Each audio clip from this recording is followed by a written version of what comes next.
الرحیم والصلاة والسلام علی رسولہ سیدنا و مولانا محمد وعلی آلہ وصحبہ اجمعین. الحمدللہ والشکر للہ.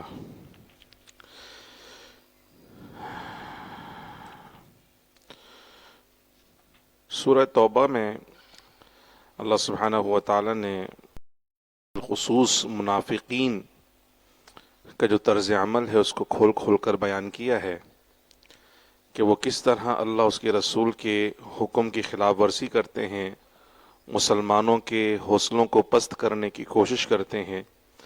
جہاں کہیں کوئی دنیاوی مفاد انہیں نظر آتا ہے وہ فوراً دوڑے دوڑے چلے آتے ہیں، اور جہاں کہیں مشقت، تکلیف اور پریشانی ہو وہاں فوراً سے اسلام اور اہل ایمان سے دور ہو جاتے ہیں. بالخصوص جہاد میں شرکت کرنے سے کتراتے ہیں.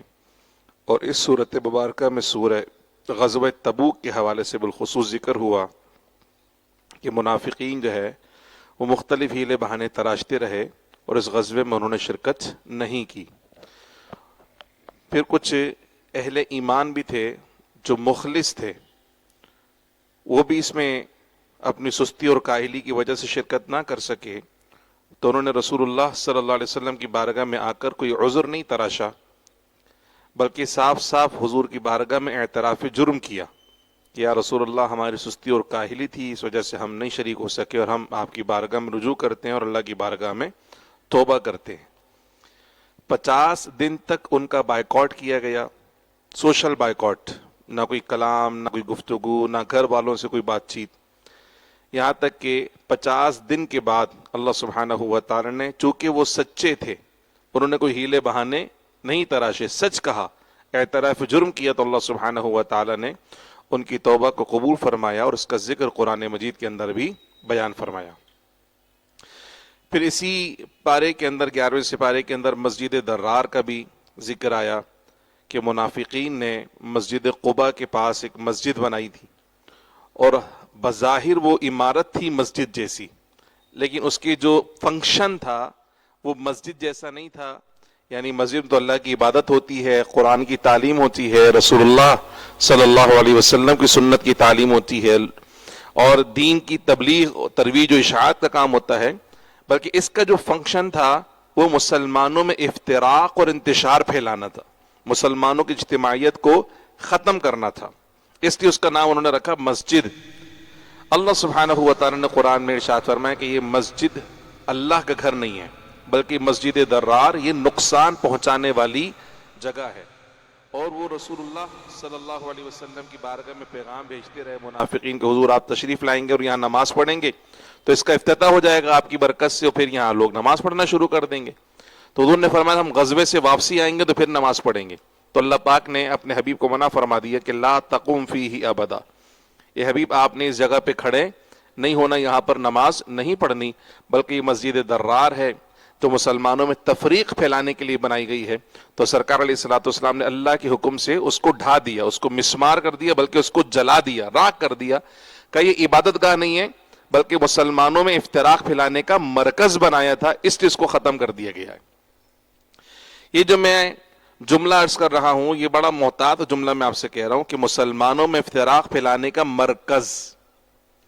اب اسے مدرسے کا نام دیا جائے، اسے مکتب کا نام دیا جائے، اسے اکیڈمی کا نام دیا جائے، یا اسے لائبریری کا نام دیا جائے، یا اسے مسجد کا نام دیا جائے، جہاں کہیں کوئی ایسا مرکز فتنہ پروروں کی جگہ طرف سے بنایا جائے تو وہ در حقیقت وہ مسجد درار کی ہی کیٹیگری ہے، جو اس علاقے کے اندر پرامن متحد رہنے والے مسلمانوں کے درمیان افتراق پھیلانے کی کوشش کرتے ہیں. صدیوں سے سنی مسلمان ان بستیوں میں رہ رہے ہیں جو سنی نظریات کے حامل ہیں اور سنی شعار کو اختیار کرتے ہیں. پھر ان کے درمیان کچھ ایسے لوگ پیدا کر دیے جاتے ہیں جن کی وجہ سے محلوں میں اور گھروں میں انتشار پھیلنا شروع ہو جاتا ہے، اور کچھ لوگ ان سنی نظریات کے خلاف باقاعدہ تبلیغ کرنا شروع کر دیتے ہیں، پرچار کرنا شروع کر دیتے ہیں.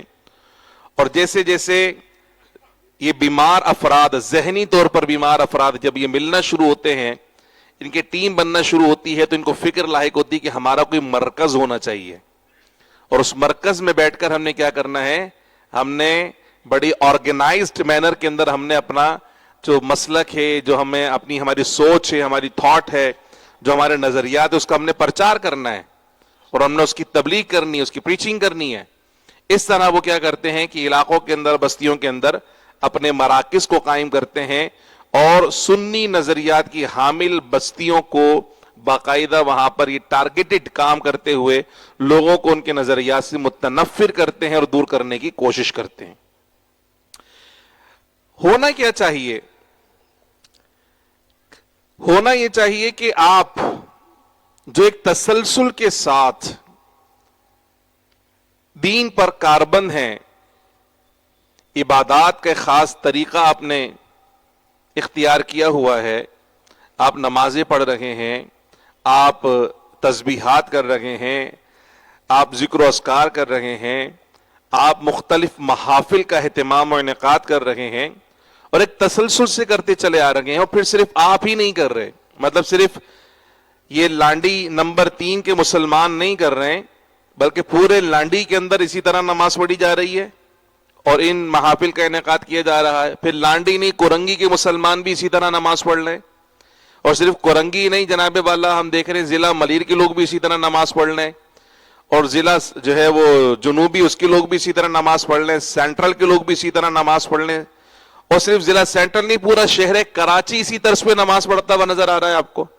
صرف شہر کراچی نہیں، پورے سندھ میں لوگ اسی انداز میں نماز پڑھ رہے ہیں، اور صرف سندھ ہی نہیں، پورے پاکستان میں لوگ آپ کو اسی طرح نماز پڑھتے ہوئے نظر آ رہے ہیں۔ صرف پاکستان نہیں، ہندوستان، بنگلہ دیش، بلکہ پورے بر صغیر کے اندر آپ کو اسی طرح لوگ نماز پڑھتے ہوئے نظر آ رہے ہیں۔ پورے ایشیا میں آپ کو لوگ اسی طرح نماز پڑھتے ہوئے نظر آ رہے ہیں، افریقہ میں آپ کو اسی طرح نماز پڑھتے ہوئے نظر آ رہے ہیں۔ دنیا کے اکثریتی مسلمان حنفی طریقے سے نماز پڑھتے ہوئے آپ کو نظر آ رہے ہیں۔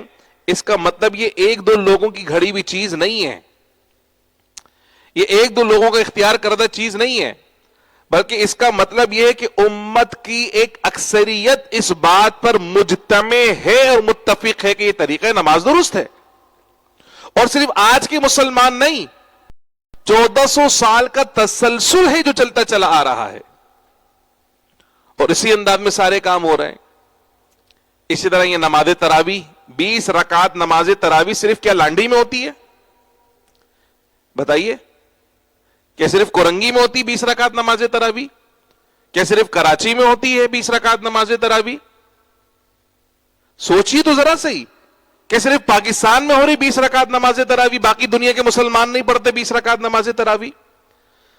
بھائی اب تو دنیا آپ کی فنگر ٹپس کے اوپر ہے، آپ سرچ کر کے تو دیکھیں، آپ کو پتہ چلے گا کہ دنیا میں اکثریتی مسلمان، خواہ ان کا تعلق ایشیا سے ہو، ان کا تعلق امریکہ سے ہو، ان کا تعلق افریقہ سے ہو، ان کا تعلق آسٹریلیا سے ہو، نیوزی لینڈ سے ہو، عرب کے ہوں یا عجم کے ہوں، کسی بھی خطے کے مسلمان ہو، اکثریتی مسلمان اپنی مسجدوں میں 20 رکعت نماز تراویح پڑھتے ہیں۔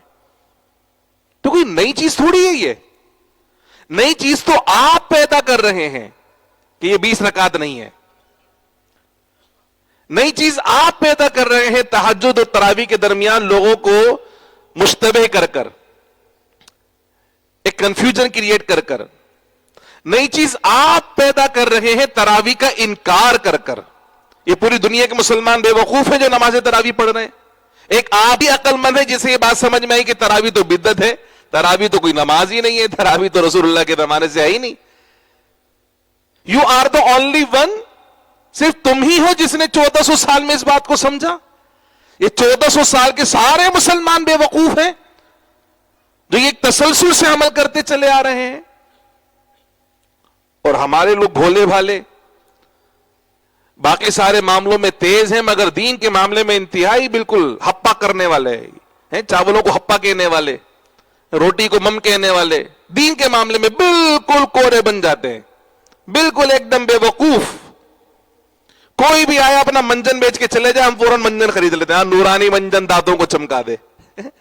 ہر منجن خریدنے کے لیے تیار ہیں، ہر صفوف اور ہر چورن خریدنے کے لیے تیار ہیں. اسی طرح دین کے معاملے میں ہمیں ہر منجن ہر چورن جو دین کے نام پر بیچا جا رہا ہے ہم جناب والا خریدنے کے لیے تیار ہیں.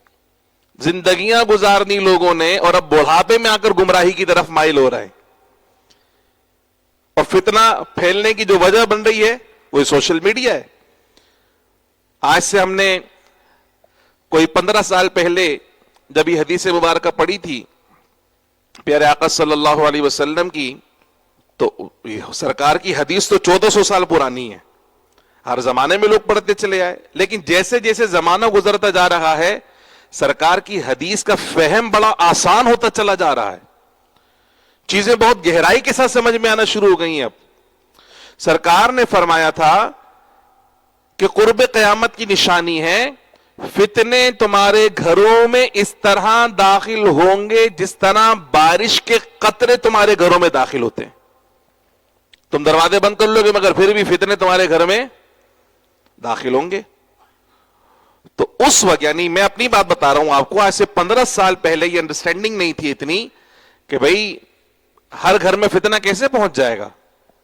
ظاہر سی بات ہے اگر دین کے متعلق کوئی فتنہ ہوگا تو کوئی محفل ہوگی، کوئی بیان ہوگا، کوئی لٹریچر ہوگا، اس کی اپروچ اتنی زیادہ تھوڑی ہوتی ہے. مطلب ایک محفل ہے 200-400 لوگوں نے سن لی ہوگی، کوئی لٹریچر ہوگا 1000-2000 لوگ تک پہنچ گیا ہوگا. گھر گھر میں فتنہ، گھر گھر میں فتنہ کیسے ممکن ہے؟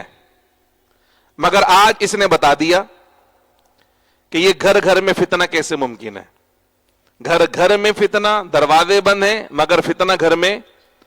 بس ایک آپ کو ایک جال کے ساتھ آپ کو کنیکٹ ہونا ہے. نیٹ کا مطلب ہی جال ہے. یہ دجالی جو جال ہے اس جال کے ساتھ آپ کنیکٹ ہو جائیں اور پھر دجالی فتنے آپ کے گھر میں، آپ کے دماغ میں، آپ کے ذہنوں میں فتور ڈالنے کے لیے ہر وقت تیار موجود ہیں. اور ایسے لوگوں کو باقاعدہ فنڈنگ کی جاتی ہے، تیار کیا جاتا ہے جو مسلمانوں میں افتراق اور انتشار پھیلائیں.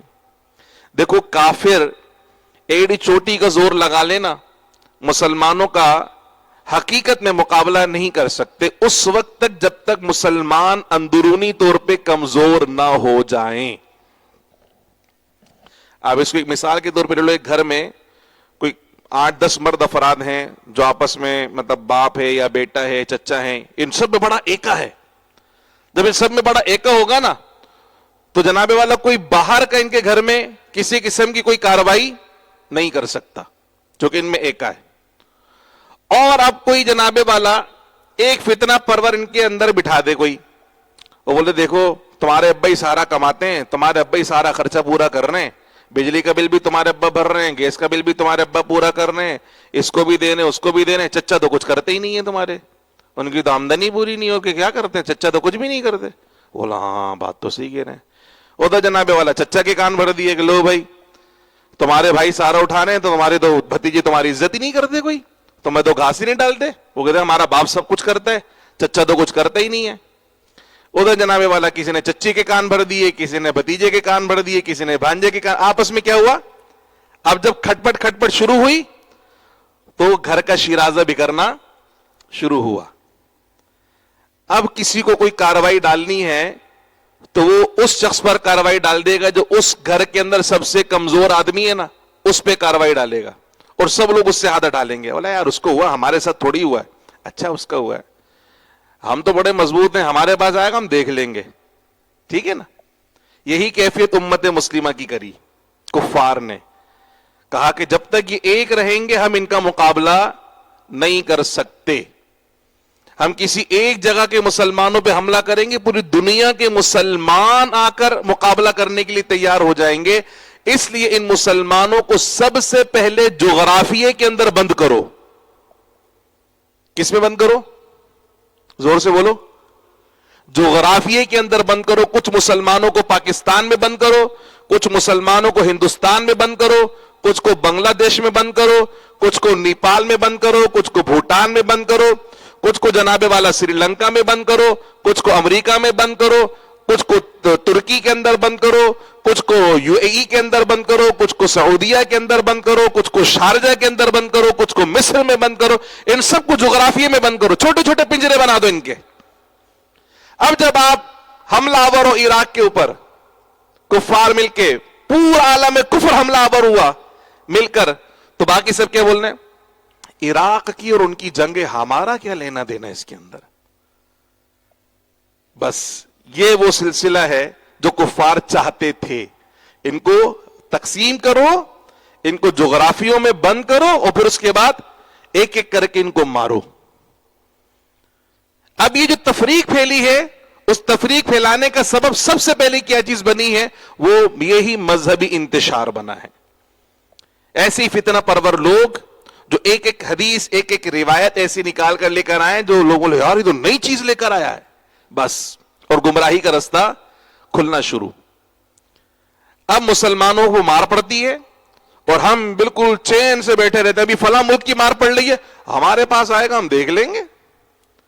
اس ملک کی مار پڑ رہی ہے، ارے آئے گا ہم دیکھ لیں گے.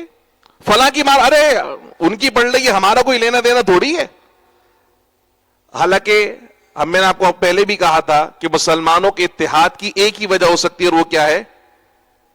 لا الہ الا اللہ محمد الرسول اللہ صلی اللہ. جب آپ یہ کہتے ہیں تو سارے جغرافیائی پنجرے کھل جاتے ہیں، یہ ساری باؤنڈریز ہٹ جاتی ہیں، اور پھر آپ کو درد محسوس ہوتا ہے. سرکار نے فرمایا کہ مسلمانوں کی مثال ایک جسم کی مانند ہے. مسلمانوں کی مثال ایک جسم کی مانند ہے. جسم کے ایک حصے کو تکلیف ہوتی ہے، پورا جسم اس کو محسوس کرتا ہے اور بخار کے اندر مبتلا ہو جاتا ہے. اور یہاں کیا ہو رہا ہے؟ چھیتڑے اڑ رہے ہیں مسلمانوں کے. ایک ایک بم میں ہزاروں لوگوں کے چھیتڑے اڑا دیے جا رہے ہیں. ان کی لاشیں سمیٹنے والا کوئی نہیں ہے. پوری کی پوری بستیاں اجاڑ دی اور برباد کر دی ہیں، اور ہم اپنے گھر میں مزے سے پراٹھے کھا رہے ہیں، روٹیاں کھا رہے ہیں، مرغ مسلم کھا رہے ہیں، دعوتیں اڑا رہے ہیں، پارٹیاں شارٹیاں ہو رہی ہیں. کیوں بھائی؟ ان کی چل رہی ہے، ہمارا تھوڑی ہے کوئی لینا دینا، یہ تو ان کا لینا دینا ہے. تو یہ جو کفار کی سازش تھی نا، یہ اس میں کامیاب ہوئے، اور آج مسلمانوں کو جغرافیائی پنجروں کے اندر بند کر کر ان کے درمیان تفریق کر دی. اور پھر اس پنجرے کے اندر بھی مزید پنجرے بنائے، مزید پنجرے بنائے گئے لسانیت کے. یہ پنجابی ہے، یہ پٹھان ہے، یہ مہاجر ہے، یہ ہزارے وال ہے، یہ فلانا ہے، ڈھمکانا. ابے پٹھان پٹ رہے پٹنے دو، ہمارا کیا لینے دینا؟ ابے بلوچوں کو پڑھ لی پڑھنے دو. استغفر. کیوں بھائی؟ اور پھر اس کے اندر بھی، ان لسانیات کے اندر بھی مذہب کے نام پہ منافرت، دین کے نام پہ منافرت، اور پتہ نہیں کس کس نام پہ ہم ٹکڑوں کے اندر بٹے ہوئے ہیں. اور ہم خوش ہوتے ہیں دوسرے مسلمان کو تکلیف پہنچتی تو ہم خوش ہوتے ہیں، بھائی یہ ان کو ہوا صحیح ہے، اور لونا چاہیے، اور لگنی چاہیے ان کو. کیا یہی امت مسلمہ ہے؟ یہی رسول اللہ کی امت ہے؟ ایسے لڑ لیے ہم کفار کے ساتھ، ایسے کر لیا ہم نے مقابلہ، ایسے ہم نے دشمن کو زیر کر دیا. پوری دنیا پہ اسلام کا غلبہ ایسے ہوگا؟ اپنے ملک میں تو اسلام کا غلبہ ہم کر نہیں پا رہے، دنیا میں کیسے اسلام کا غلبہ کریں گے؟ تو اللہ سبحانہ و تعالیٰ نے قرآن میں تو ہمیں ارشاد فرما دی کہ منافقین کا طرز عمل بیان کیا کہ دیکھو کیسے یہ سارے کے سارے مفاد خور ہیں، یہ مسلمانوں میں افتراق و انتشار پھیلانا چاہتے ہیں، حوصلے پست کرنا چاہتے ہیں مسلمانوں کے. اور آج بھی ایسے لوگ موجود ہیں جو اپنے آپ کو مسلمان تو کہلاتے ہیں، لیکن وہ مغرب کے ہم نوالا و ہم پیالہ ہیں. انہیں وہ پالیسیز اچھی لگتی ہیں جو وہاں سے آتی ہیں. اسلام کی پالیسیز دقیانوسی لگتی ہیں انہیں. وہاں سے جو پالیسیز آتی، تھیوریز آتی ہیں، ان کو بڑی اٹریکٹ کرتی ہیں. اور مسلمانوں کو کہتے تم نے کیا ہی کیا ہے، تم نے بنایا ہی کیا ہے، تمہارا کنٹریبیوشن کیا ہے. یہ سوال پوچھنے والا کاش تاریخ پڑھ لے مسلمانوں کی کہ اسلام سے پہلے اس دنیا کا حال کیا تھا. یہ جو سائنس اور اس کی جو ایجادات ہیں یہ کس کی مرہون منت ہے؟ صرف ایک امپیریکل سائنس نہیں، سائنس کے تمام تر شعبہ جات کی بات کر رہا ہوں میں، تمام تر شعبہ جات، ایچ اینڈ ایوری تھنگ. علم کا جتنا بڑا ڈسکورس ہے نا، یہ سب کا سب اسلام کی مرہون منت ہے، مسلمانوں کی مرہون منت ہے. آج اگر کسی نے کوئی چیز ایڈوینٹ کر بھی لی، ایجاد کر بھی لی نا، اس کی اساس اور بنیاد اگر آپ دیکھیں تو کہیں نہ کہیں جا کے آپ کو نظر آئے گی کہ یہ مسلمانوں نے اس کا نظریہ پیش کیا تھا اور اس کے بعد ہی یہاں تک بات پہنچی ہے. خیر ہمارا تو آوے کا آوا بگڑا ہوا ہے, ہمیں تو ہمارے ماضی سے توڑ دیا گیا, کاٹ دیا گیا ہے. بولا تمہارا کیا تعلق اندلس کے مسلمانوں سے, وہ اندلس والے تھے, تم پاکستانی ہو. تمہیں جناب والے کھانے پینے اور ثقافت سے فرصت ملے تو اور کوئی کام ہو نا, علم سے تمہارا کوئی تعلق ہی نہیں ہے. تمہارے اپنے خاص پکوان ہیں, دہلی والوں کے الگ ہیں, شاہجہان پوریوں کے الگ ہیں, فلانا کے الگ ہیں, ڈھمکانا کے الگ ہیں, پختونوں کے ان کے پکوان الگ ہیں.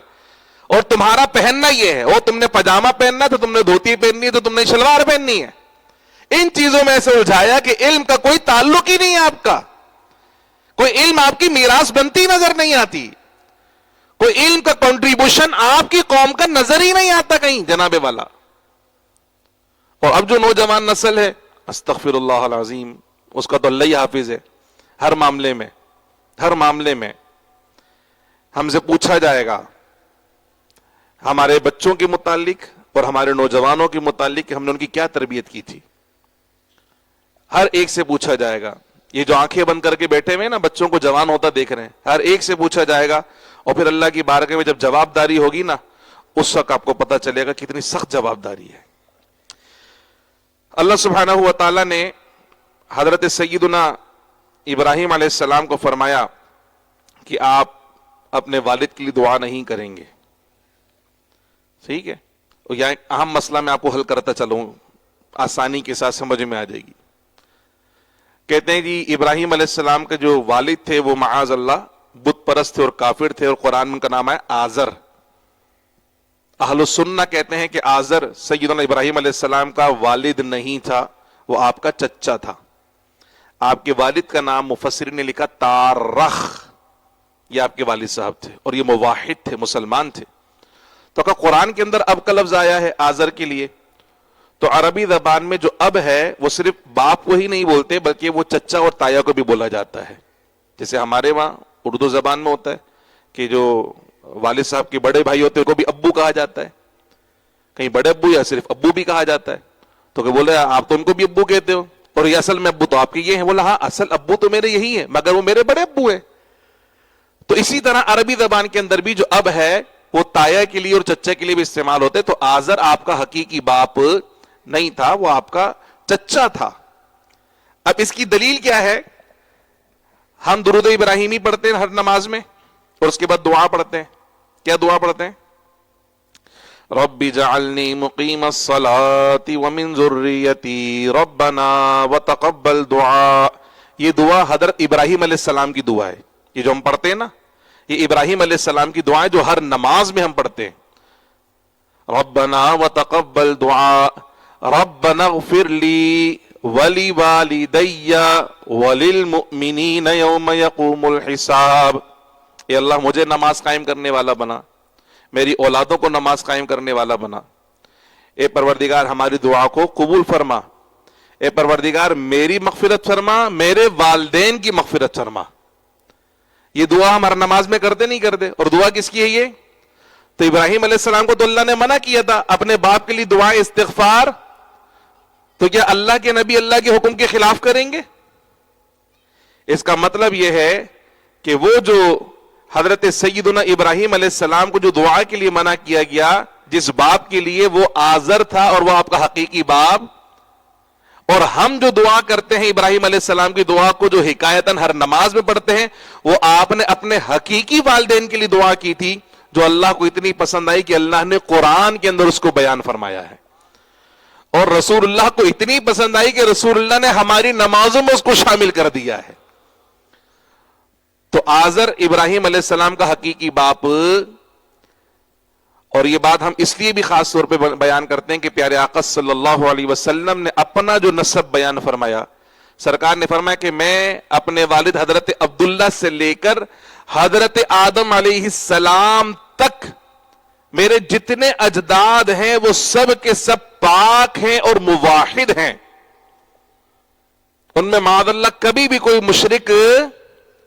تو ابراہیم علیہ السلام بھی سرکار کے دادا, تو ابراہیم علیہ السلام کا باپ اگر آزر کو مان لیا جائے تو وہ تو مشرک تھا, تو حضور کا دادا کون بن جائے گا؟ معاذ اللہ مشرک ہو جائے گا.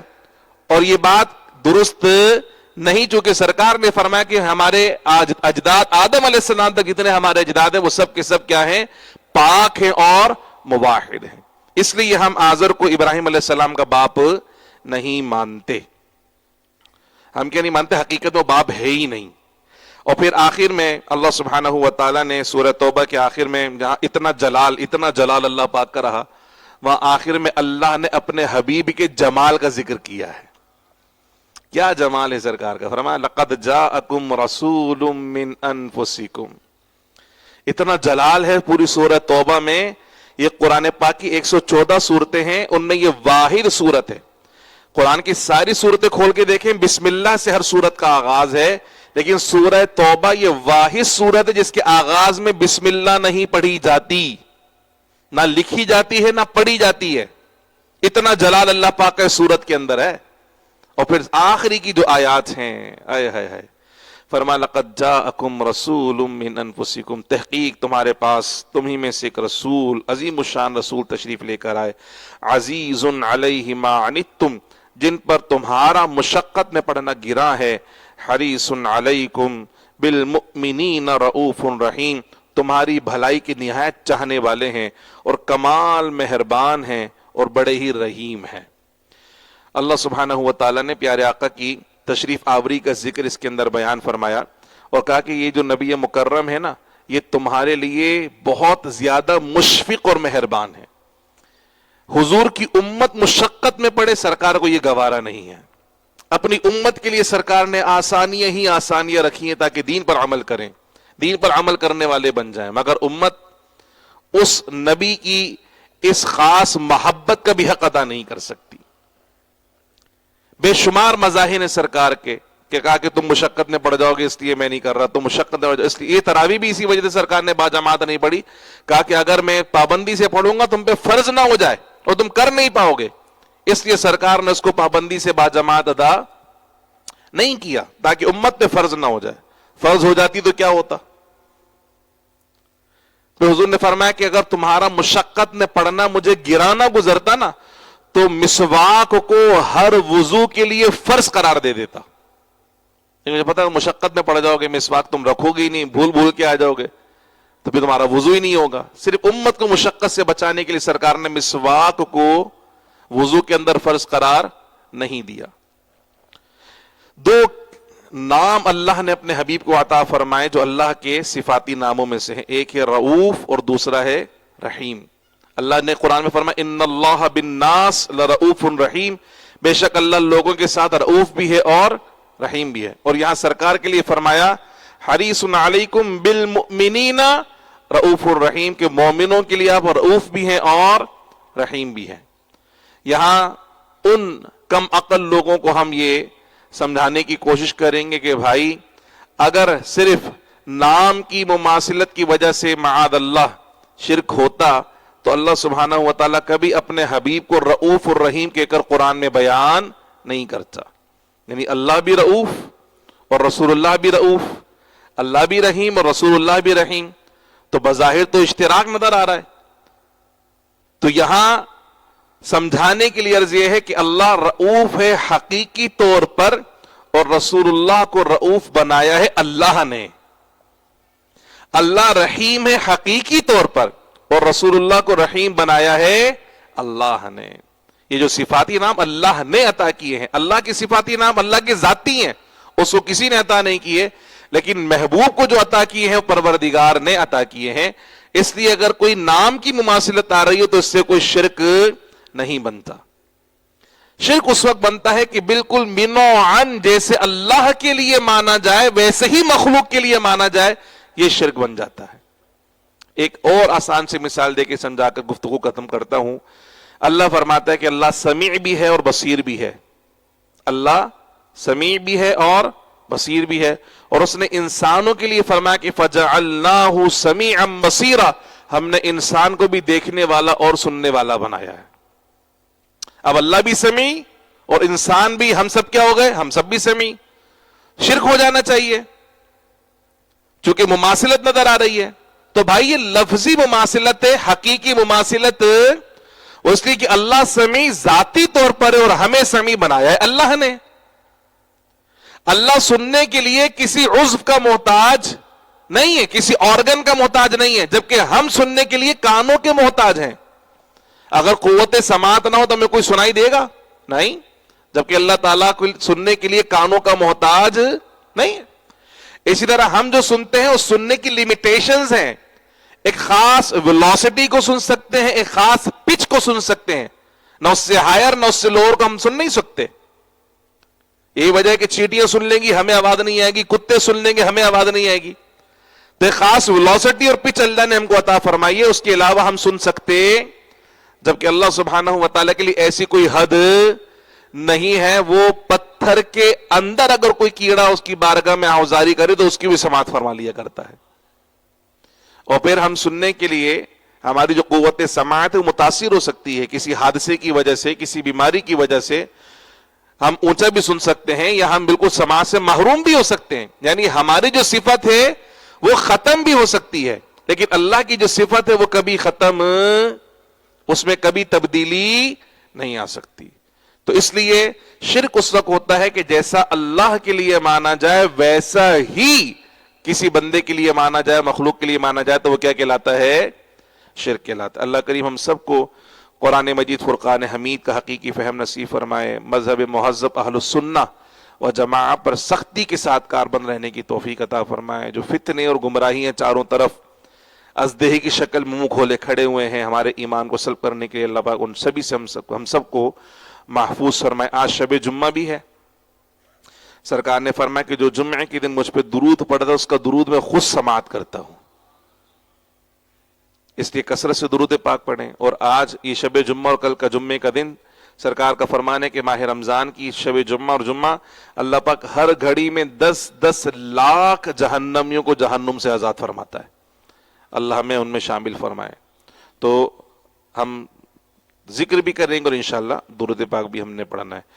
حسبی ربی جل اللہ ما فی قلبی غیر اللہ نور محمد صلی اللہ لا الہ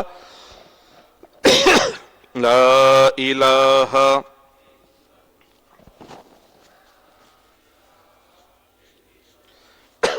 لا الہ الا اللہ لا الہ الا اللہ لا الہ الا اللہ لا الہ الا اللہ لا الہ الا اللہ لا الہ الا اللہ لا الہ الا اللہ لا الہ الا اللہ محمد الرسول اللہ صلی اللہ تعالی علی محمد صلی اللہ علیہ وسلم صلی اللہ علی محمد صلی اللہ علیہ وسلم صلی اللہ علی محمد صلی اللہ علیہ وسلم صلی اللہ علی محمد صلی اللہ علیہ وسلم صلی اللہ علی محمد صلی اللہ علیہ وسلم صلی اللہ علی محمد صلی اللہ علیہ وسلم صلی اللہ علی محمد صلی اللہ علیہ وسلم صلی اللہ علی محمد صلی اللہ علیہ وسلم صلی اللہ علی محمد صلی اللہ علیہ وسلم آمین۔ الحمدللہ رب العالمین والصلاة والسلام علی رسول الکریم۔ اللهم ربنا آتنا في الدنيا حسنة وفي الآخرة حسنة وقنا عذاب النار وادخلنا الجنة مع الأبرار يا عزيز يا غفار يا رب العالمين سمعنا وأطعنا غفرانك ربنا وإليك المصير وصلى الله تعالى على خير خلقه سيدنا ومولانا محمد وعلى آله وصحبه أجمعين برحمتك يا أرحم الراحمين بحق لا إله إلا الله محمد رسول الله صلى الله عليه وسلم۔